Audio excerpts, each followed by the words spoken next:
اے پیغمبر صلی اللہ علیہ وآلہ وسلم، مسلمانوں سے کہہ دو کہ جب اپنی بیویوں کو طلاق دینے لگو تو ان کی عدت کو پیش نظر رکھ کر طلاق دو اور عدت کا شمار رکھو، اور اللہ سے جو تمہارا پروردگار ہے ڈرو۔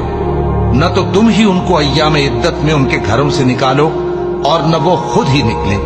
ہاں اگر وہ کھلی بے حیائی کریں تو اور بات ہے، اور یہ اللہ کی حدیں ہیں، اور جو اللہ کی حدوں سے تجاوز کرے گا وہ اپنے آپ پر ظلم کرے گا۔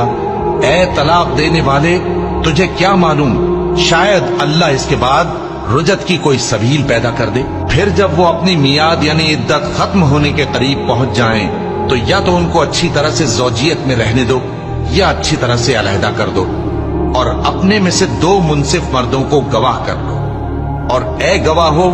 اللہ کے لیے درست گواہی دینا۔ ان باتوں سے اس شخص کو نصیحت کی جاتی ہے جو اللہ پر اور روز آخرت پر ایمان رکھتا ہے۔